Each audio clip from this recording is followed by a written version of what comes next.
act like a CEO or a great leader means knowing how to resolve conflict when you see it at work. I'm Shawn Kent Hayashi. And I'm Steve Hart. We're executive coaches with the Professional Development Group. We help organizations build high-performing teams and inspire great leaders. One of the models that I often use with my coaching clients is to say, hey, imagine this.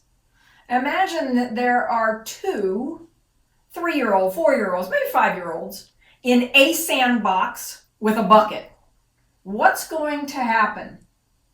Well, most likely, brawn or cunning are going to win out, and these two young people in the sandbox may end out in a conflict with each other. So I'm imagining that in an organization, people face the prospect of scarce resources, time, budget, everything that sort of other people have that they don't have.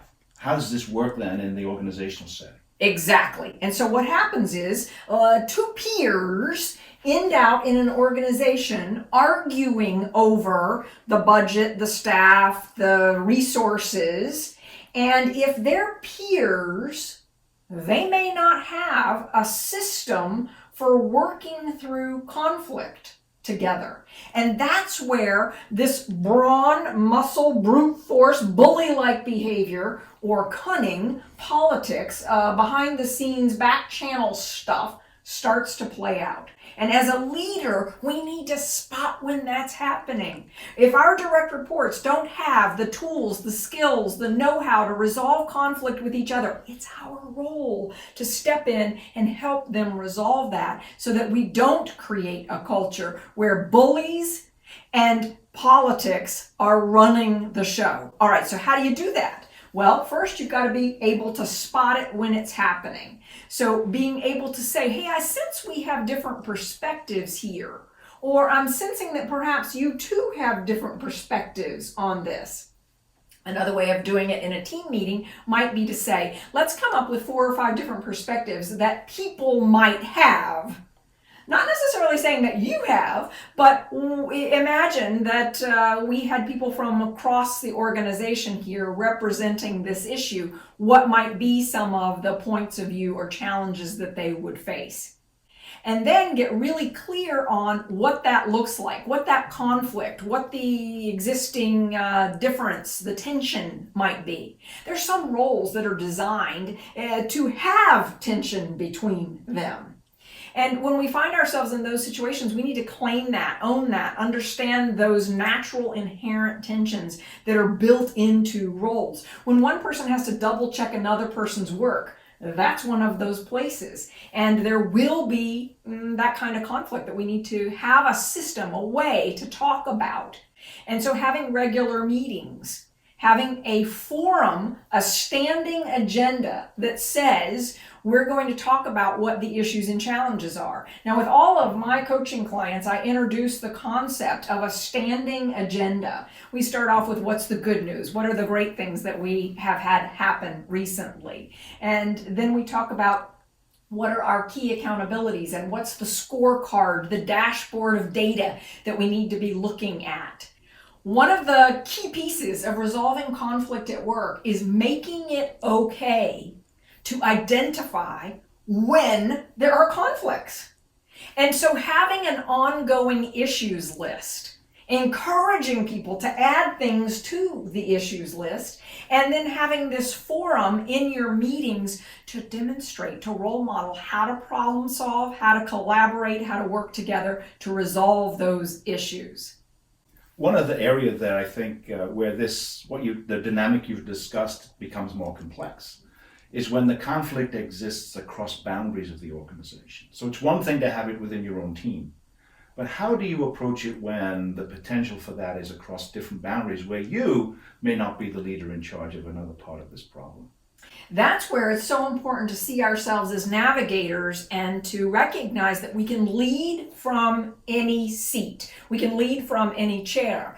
And so I might actually be in a situation where I realize over there in that part of the organization, this conflict is rippling out and impacting me. And so I might schedule an appointment with somebody and say, I'd like to discuss ABC with you. I think there are some different perspectives here, and I'd like to put our puzzle pieces on the table so that we can talk these out and understand how to resolve it together. Would you be willing to collaborate with me around this? I think that's so critical today, given the fact that organizations are flatter than ever, and that we have now reached a point where cross-functional collaboration is often so critical for the work being done in an organization. So your ability to be adept at not only managing functional conflict, but cross-functional conflict is a critical leadership skill. Yes, I often work with organizations where they're in that process of going from having had leaders who were focused on a silo, a team, a department, a division,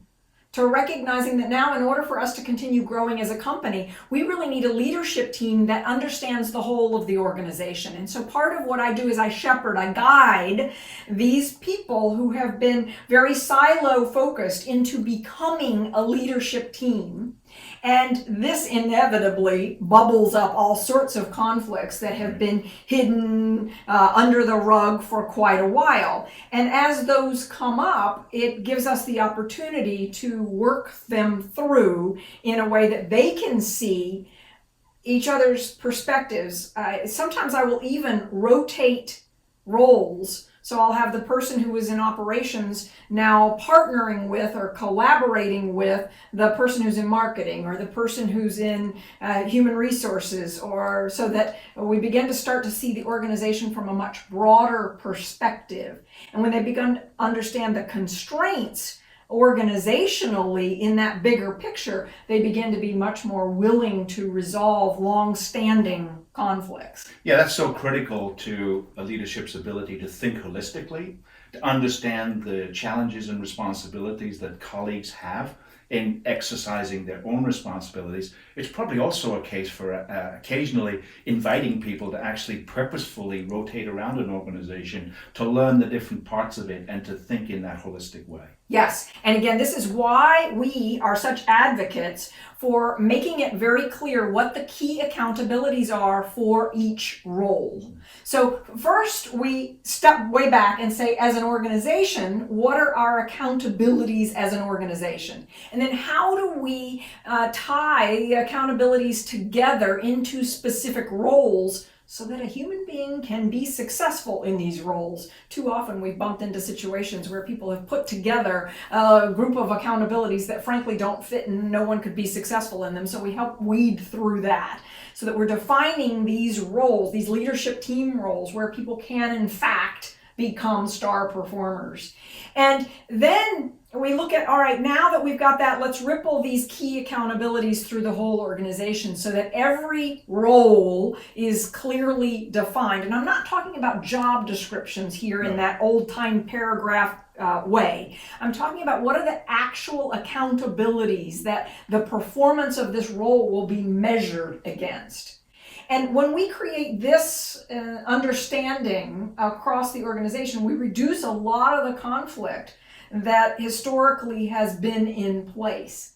And we draw a line in the sand and say, going forward, we're going to create something new. This is a big part of resolving conflict, is actually having the conversation with people to say, are you willing to draw a line in the sand and say the past is the past? We're going to co-create something new. Occasionally I'll bump into people who will say, no, I've been here 15 years or 20 years. I can't let it go.